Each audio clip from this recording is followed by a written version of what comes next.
Okay, hello guys. We got a Honda Accord 98, 99 model. So in today, this customer just his car just died on the road, so he quickly just reached out to me, and I'm about to solve the problem. So the first thing I'm looking at here is that the key is newer than the car, so which means they just cut it off recently.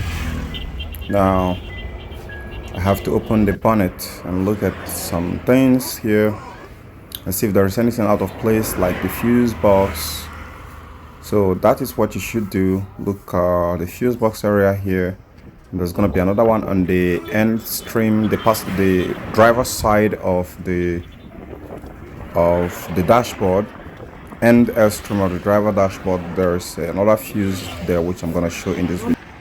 Okay, we got this Honda Accord here that just shut down on the road, and I got a key into the ignition, and the key was flashing, was blinking green.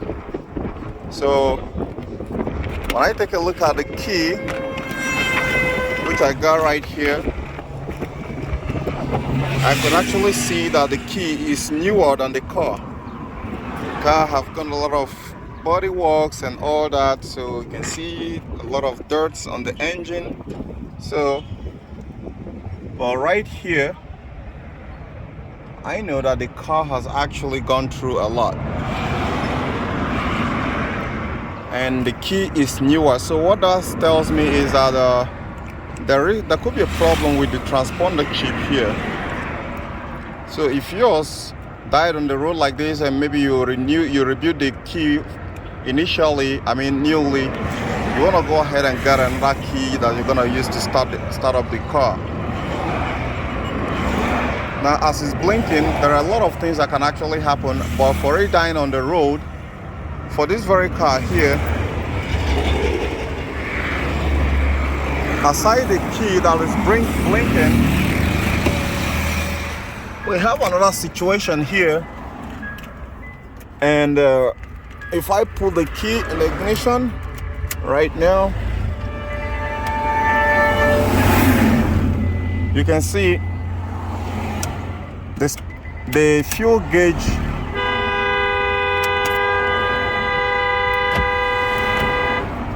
is not actually moving, so which means this fuel gauge could be defective.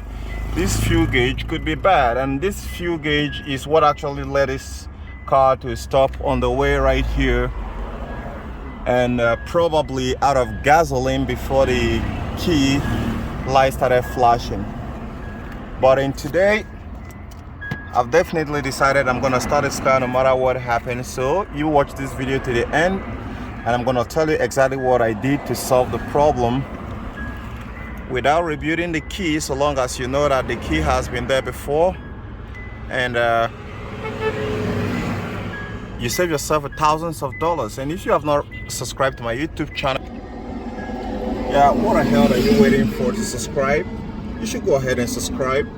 Now, I want to say something here. If you just recently rebuilt your key, you might try to use your old key to actually try to start it up. But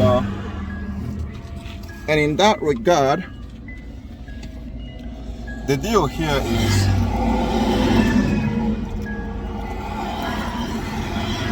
you want to use the old key, even though if you don't have the old key, because there's a transponder chip which this guy is buried here, right? Because this new one does not have any transponder chip. So the transmitter is right here, while the receiver, the lock ring, is right in here, in there, right? So I'm certain that this one that is right in here is not yet defective, but I can't vouch for this very key right now that it's not 40. So the first thing which I've actually told the owner to go and do right now is to go and get a gasoline so we can add inside the car and try to crank it over.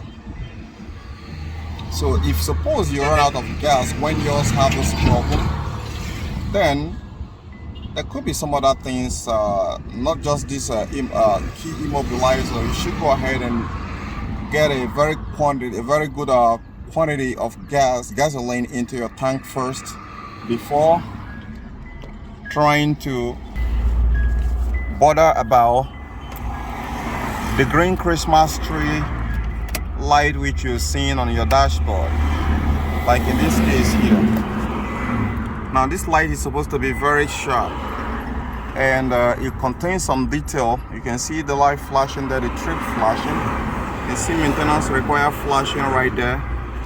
But this car, to me, the way I'm looking at it, is actually an old model, which it shouldn't even have this kind of, the security level or some sort of a protective measure which they did there to the engine, such as if suppose it has some kind of a problem with a low oil level, there shouldn't be some sort of putting this car in this kind of tight situation that it have right now. So with that said, you want to go ahead and look up, there is a fuse around this area here. Go ahead and look this fuse up and make sure that every fuse that is broken right there, if you remove the cover,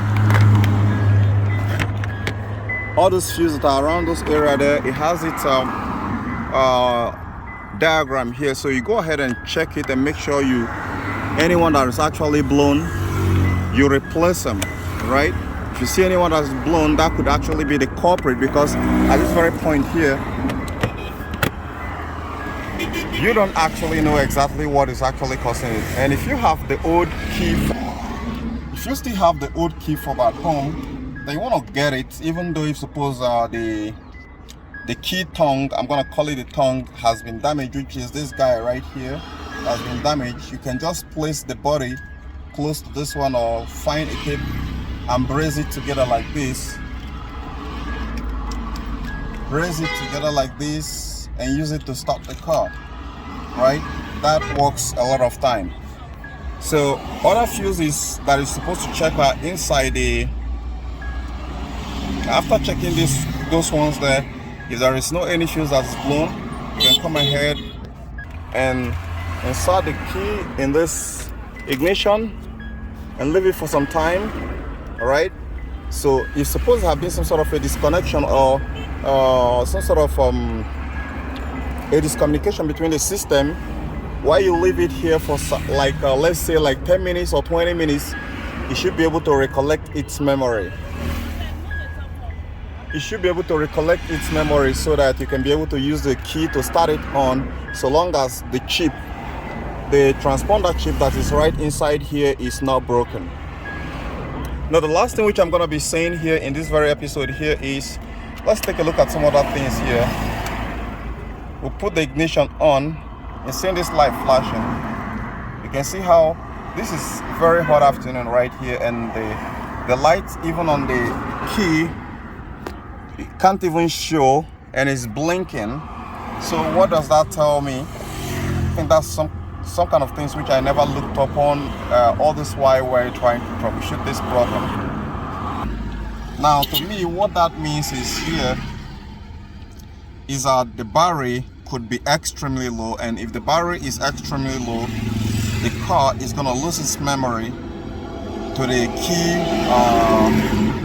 the anti-theft system. Right, it's going to lose its memory to the anti-theft system. So what you want to do in that situation, if you find your own dashboard light blinking like you see this one here, so let's go and check the battery voltage level and see if it's actually what is actually causing this whole problem. Okay, here, so I'm going to turn on the voltmeter here.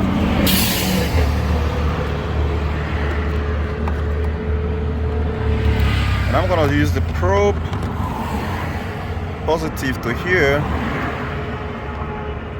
negative to there, and guys, you can see where our problem lies. So this is 10.3 volts. So it's a security measure by Honda. When this battery goes too low, it shouldn't start the car.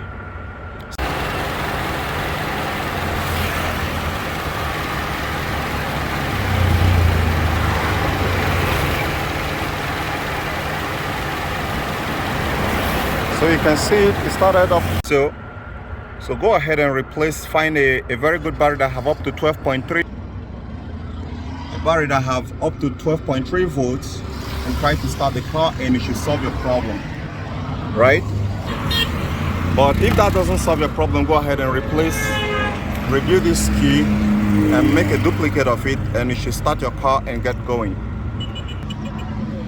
Now that you have known how to solve the problem, subscribe to my channel, give me a thumbs up, and I gotta catch you guys later. Bye for now.